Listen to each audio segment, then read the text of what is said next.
ब्रह्म मुहूर्त, सूरज अभी उगा नहीं। कोई स्त्री अपने घर में दरवाजा बंद है, किसी को जगाती थी, होगा उसका बेटा, होगा उसका देवर, किसी को जगाती थी।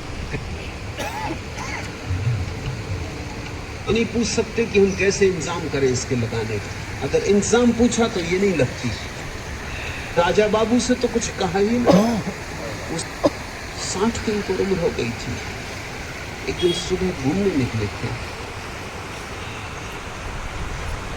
ब्रह्म मुहूर्त, सूरज अभी उगा नहीं।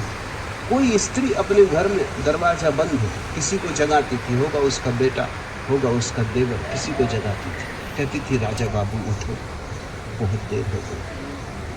राजा बाबू बाहर से निकल रहे थे, अपनी छड़ी लिए सुबह घूमने निकले।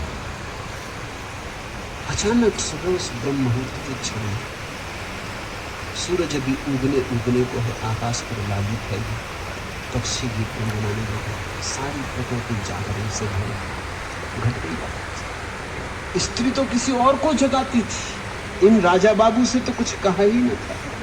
उसे तो पता भी न था कि राजा बाबू बाहर से निकल गए, ये तो अपने घूमने निकले थे।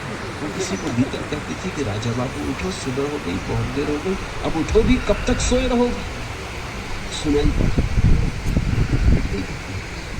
घर नहीं लौटे, चलते ही गए, जंगल पहुंच गए। घर के लोगों को पता चला,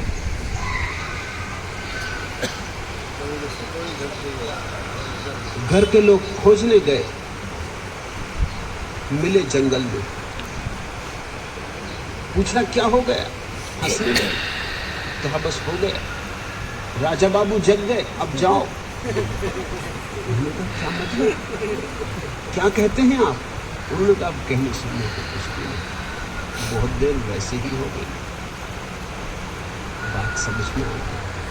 सुबह का वक्त था, सारी प्रकृति जाग रही थी, उसी जागरण में कोई स्त्री कहती थी उठो, बहुत देर हो गई, बहुत देर हो गई, ये सब पड़ गई चोट। अब स्त्री तो अष्टावक्र भी न थी, खुद भी जागी न थी। तो कभी कभी ऐसा भी हुआ है, अगर तुम्हारी मेधा प्रगाढ़ हो, तुम्हारा फल पक गया हो, तो हवा का झोंका, या न चले हवा तो भी कभी पका फल बिना झोंके के भी गिर जाता है। हो जाए तो हो जाए, लेकिन अगर न हो तो निराश मत हो जाना, उदास मत हो जाना। अगर आकस्मिक ना हो तो क्रमिक हो सकता है। आकस्मिक कभी कभी होता है, अपवाद स्वरूप है, इसलिए अष्टावक्र की गीता अपवाद स्वरूप है। इसमें कोई विधि नहीं है, कोई मार्ग नहीं है। जापान में ज़ेन परंपरा के दो स्कूल, दो परंपराएं हैं। एक परंपरा है सडन एनलाइटनमेंट, तत्क्षण संबोधि। वो जो कह रहे हैं वो वही जो अष्टावक्र है। उनका गुरु कुछ नहीं सिखाता,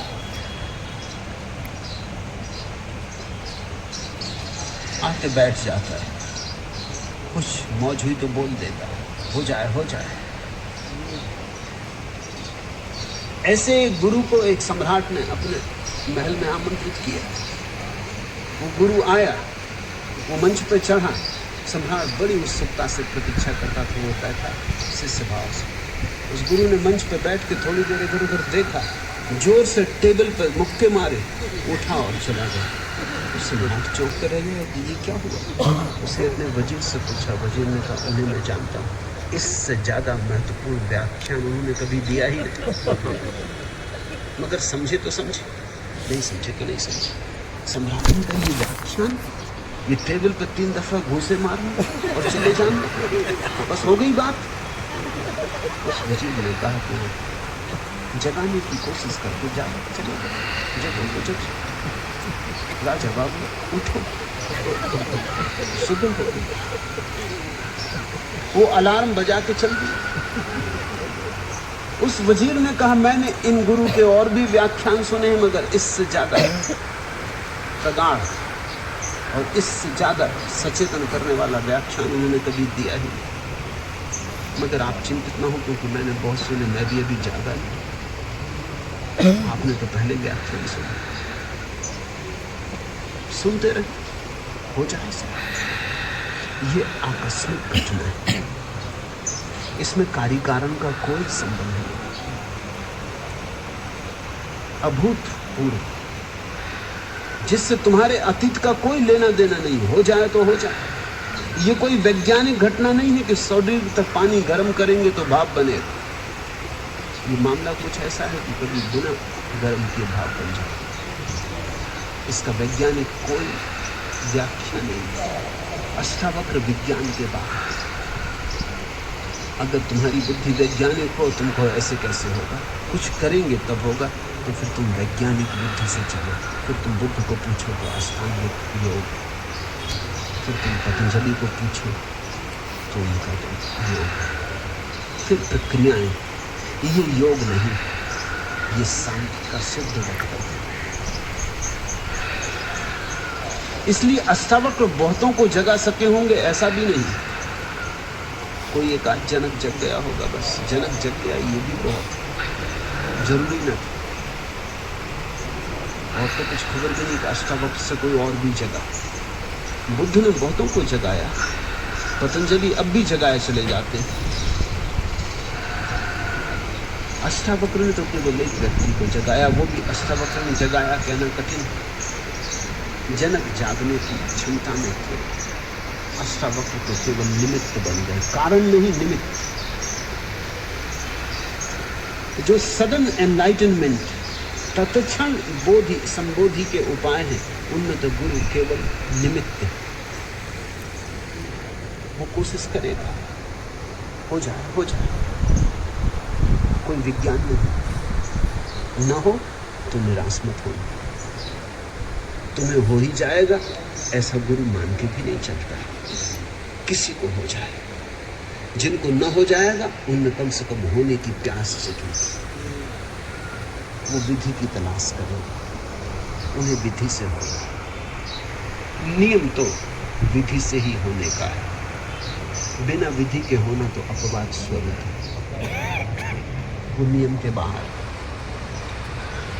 तो यहाँ सुनना ध्यानपूर्वक, हो जाए सुख, न हो जाए तो निराश मत हो।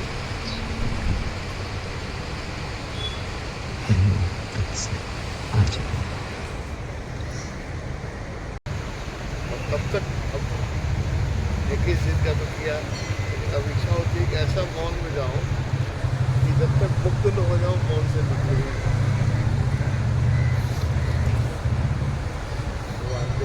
भगवान की सेक्रेटरी महालक्ष्मी के पहले वही सेक्रेटरी।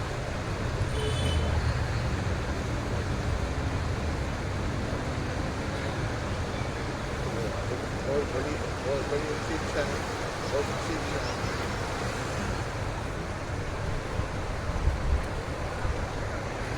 कब जाना चाहती हो?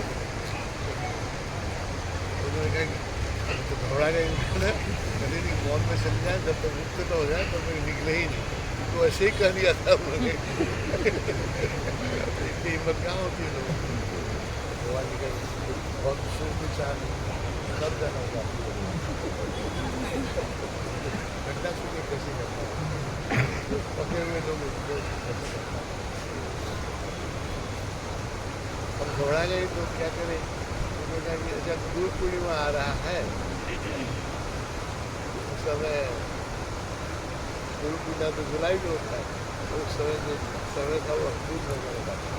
लेकिन गुरु पूर्णिमा बहुत अच्छा पर डालने के लिए कहा, गुरु पूर्णिमा आ रहा है तो गुरु पूर्णिमा के बाद से दोस्ती हो लंबे शहर से। मैंने कहा जब कोई विचार आया तो गुरु पूर्णिमा की कौन सी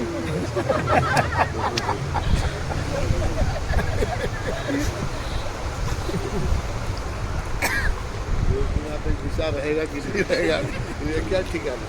तो गुरु पूर्णिमा की क्यों प्रतीक्षा करो, जब भाव आ गया तो।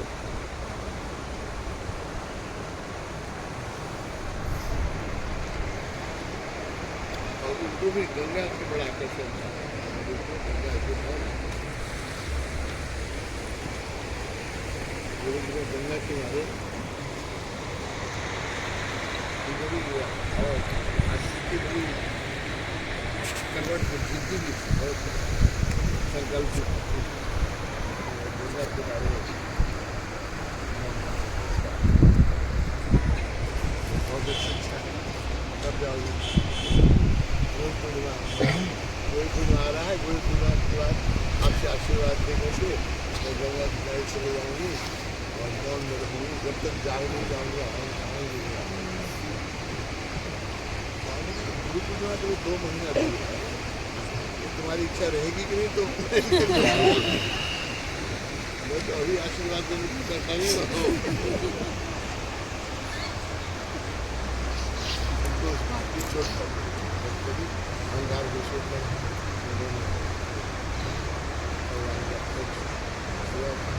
आपको शिक्षा अभी चलिए आशीर्वाद दिया अपना भगवान साल लुंगी और साल इस समय लुंगी पहनते थे साल और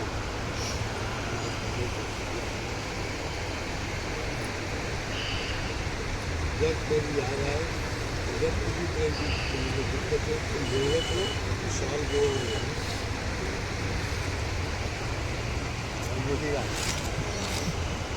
कोई मुसीबत चले जा रही हो खाने पीने कपड़े सब कुछ तो जब कोई मुसीबत आए साल को ओढ़ लेना।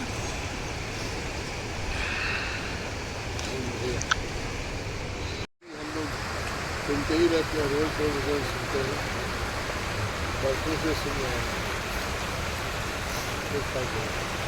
तो इसमें कि एक घटना यहाँ घटी है अब शरीर छोड़ दिया है। आपको बहुत लोग नाम सुना गाँव दिया माँ मधु रहती थी माँ गुजराती आश्रम में मस्जिद की देवरी घाट के पास है उसमें रही उन्होंने बहुत साल उनके जीवन में ऐसे ही रहता है।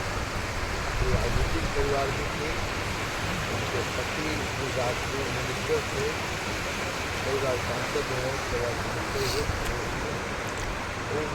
वो भी कांग्रेस के कार्यकर्ता थे और गांधी जी के गुजरात के लोग बड़ा सवाल गांधी मार्ग पे स्कूल चलाते थे बच्चों का गांधी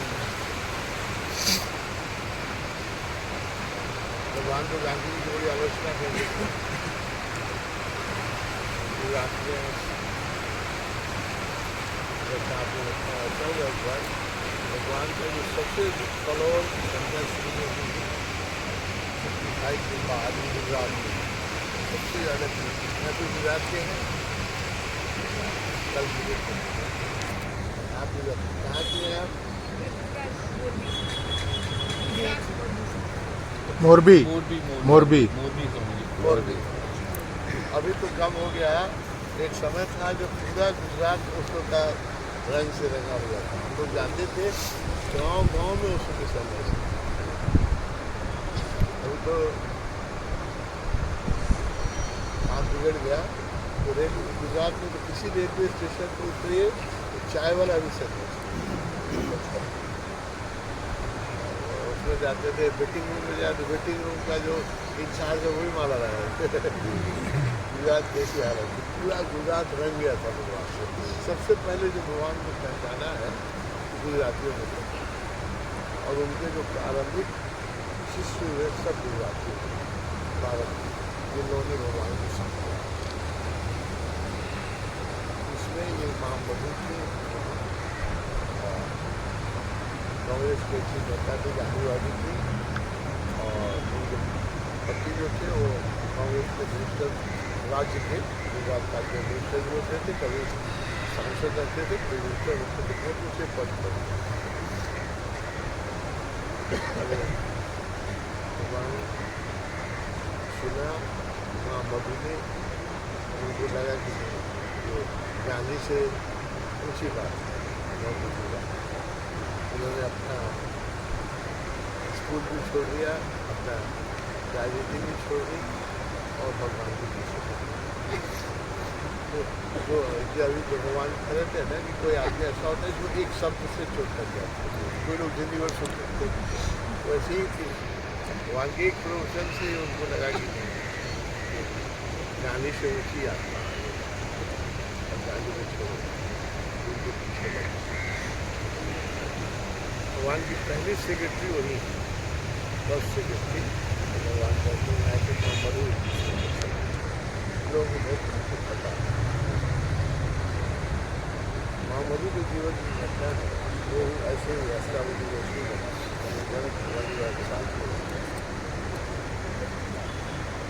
तो शुरू में भगवान ने संन्यास शुरू किया ना तो मौन बहुत करा दिया। अभी आजकल तो नहीं रह गया है, पहले हम लोग कहते थे कि मौन करो, 7 दिन की मौन करो। उस समय बहुत मेडिटेशन नहीं थे भगवान क्या करिए, एक ही महीने संन्यास के समय वो मिला था धार्मिक थे और कोई मेडिटेशन नहीं, वो लोगों ने आगे एक ही ध्यान तो 70 के मध्य में उन्होंने डायमंड की बात की, उसके पहले एक ही और उसके बाद उसके वो भी एक ही ध्यान था 74 तक एक ही ध्यान डायमंड तरफ एकदम शुरू के दिनों में कोई ध्यान नहीं था। तो मौन करने के 7 दिन के मौन, शिक्षा देने के बाद भी सब करते थे। अभी शिक्षा देने के बाद लोना बंदर के गुना के पास है लोनावाला आश्रम, लोना का आश्रम बहुत छोटा था। लोनावाला में एक आश्रम था जिसमें भगवान के प्रेम करने वाले लोग थे, तो हम लोग को जाने देते थे, रहने देते थे, जाने वाले थे लेकिन भगवान को प्रेम किया पुनः आश्रम की जगह ही नहीं थी, हम लोग को लोनावाला भेज देते थे। मैं भी गया हुआ था, महामधु भी मौन करती थी, मौन में उनको बहुत आनंद आ गया। उन्होंने एक बार भगवान से कहा कि मुझे इच्छा होती है लंबे मौन करने,